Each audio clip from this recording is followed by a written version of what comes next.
За өдрийн мэнд. За энэ 7 өдрийн 2 дахь одоо асинхрон хичээл бол эрдэм шинжилгээний найруулгын үгийн сан өгүүлбэр зүйн онцлогийн тухай хичээл байна. За тэгэхээр өмнөх хичээл дээр эрдэм шинжилгээний найруулгын онцлог гэдэг зүйл дээр үгийн сан өгүүлбэр зүйн онцлогийг ерөнхийдөө дурдсан бол өмнөх хичээлээрээ илүү одоо тодорхой болгож ярилцсанаа гэж.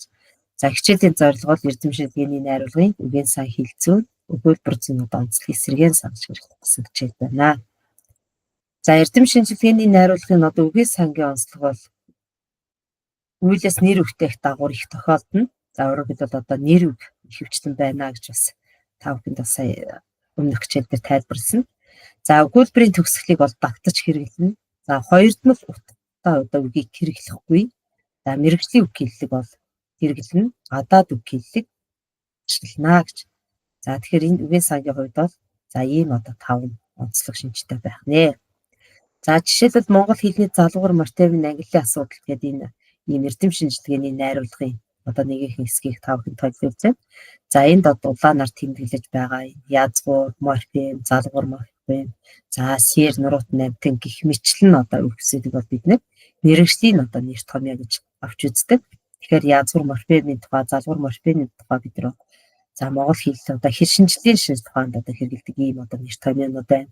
За тэгвэл сэр, нуруут намтэн гэсэн үгсүүд нь бол бид нар биологийн шинж тухайд одоо хэрэглэдэг ийм одоо нэр томьёонууд байна гэж байна. За эндээс харах юм бол эрдэм шинжилгээний найруулгад бол мэргэжлийн нэр томьёо ихийнх нь одоо хэрэглэнэ гэж ойлгож байна. За мөн одоо үгийн сангийн хувьд тийм ээ. За нэг үгийг бол олон дахин давтаж болно гэж. За эндээс ингээд харах юм бол байна гэдэг үгийг бол хид хідэн удаа давтсан байгаа нь харагдчихэв. За эндээс харах юм бол эрдэм шинжилгээний найруулгад үг давтах одоо ийм зүйл байж болно. Энийг бол бид найруулгын алдаа гэж харахгүй гэж ойлгодог. За өгүүлбэр зүйн онцлогийн хувьд бол үйл үгээс тийм ээ.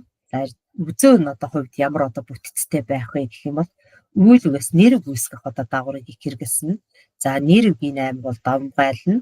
Хоёрдмол утга байхгүй тодорхой одоо үгсийг хэрэглэдэг мэргэжлийн нэр томьёо гадаад үг хэрэглэнэ. За уран яруу сэтгэл хөдлөлийн бол өн байс байхгүй гэж байна.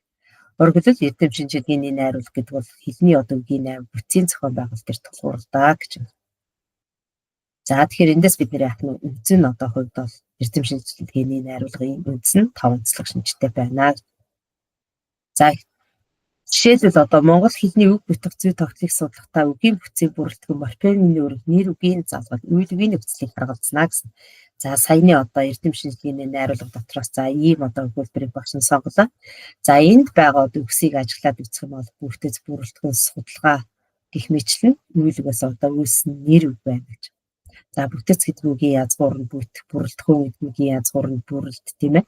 За судалгаа гэдэг үгийн язгуур нь суд гэсэн одоо судал гэсэн одоо ийм язгуур байна гэж. За мөн морфем, залгал, нөхцөл гэх мэтлэн мэргэжлийн нэр томьёоны үг хэлбэрүүдийг хэрэглэсэн. За тэгээд энд одоо уран яруу бус өөрөөр хэлбэл шинж ухааны тодорхой найруулгатай байдаг учраас ямар нэгэн уран төрслөлийн одоо үг хэлбэрүүдийг ашиглаагүй гэж. За ингээд үндсэн төвшөнд бол нэр үгийн давмгаа одоо хэрэглэж мэргэжлийн нэр томьёо логик бүтц бол ажиглагдаж байдгаараа бусад одоо найруулгын төрлүүдээс онцлог байх нь. За өгүүлбэр зүйн найруулгын хувьд одоо ямар байх вэ гэвэл за өгүүлбэрүүд нь бол ихэвчлэн одоо баталж нотсон хүүрнэх одоо өгүүлбэрүүд их байна. За мөн олон гишүүнт энгийн өгүүлбэр бол голно, эзэн биегийн өгүүлбэр их хэрэглэгдэнэ. За өгүүлбэрийн гишүүд тогтсон одоо дээрц дараатаа эхийн цогцлборууд цогц санааг илэрхийлэх тул догол мөртөө бичигдээ гэсэн. За ийм одоо өгүүлбэр зүйн хувьд одоо 5 үндсэн одоо шинжийг хадгалж байдаг байх нэ.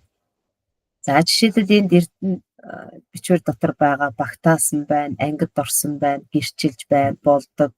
За гиж үтсэн учраас тийм ээ. За эдгээр үгсүүдийг харах юм бол эдгээр яаж нь дандаа одоо давтаж орсон ч гэсэн өгүүлбэрийн төгсгөл нь бол байна гэсэн одоо ийм төгсгөлтэй байна гэсэн тийм ээ. За эндээс харах юм бол өгүүлбэр нь бол дандаа нийлмэл өгүүлбэрүүд байна. За баталж нотсон үг аястай байна гэж ингэж бас ойлгож болно энэ дээр. За ийм одоо учир бий тийм ээ. За тэгэхээр тодтгон холбохын нөхцлүүдээр хэлбэрчнэ гэдэг бол энд баталж нотсон баймж одоо санаа илэрч байна гэж юм бас ойлгож болох нэ. За эндээс ингээд ажиглах юм бол эхийн одоо цогцлборуудыг бол цогц санааг илэрхийлэх хичээлтэй бол догол мөртэй бичгнэ гэж ингэж ойлгоод. За тэгэхээр одоо догол мөрийн тухай та бүхэн бас өмнөх ангиуд үзчихсэн тийм ээ. Ямар үед бид догол мөрийг ашиглах вэ гэхэд ерөөсөө цогц санааг задлахад бол бид догол мөрийг ашигладаг гэж. За тэгэхээр энд байх нь. За саяны одоо их дотор энэ 3 нотын цогцлбор байна гэдэг бол энэ 3 нөгөө цогц санааг илэрхийлжээ гэж ингэж ойлгож болох нэ. За ингээд та бүхэн энэ хичээлтэй холбоотой сорил даалгавруудыг бас ажиллаад өөрийнхөө одоо олж авсан мэдлэгээ өөртөө үнэлж дүгнээрэй гэдгийг бүгд сануулъя. За ингээд анхаарлаа татсан баярлалаа.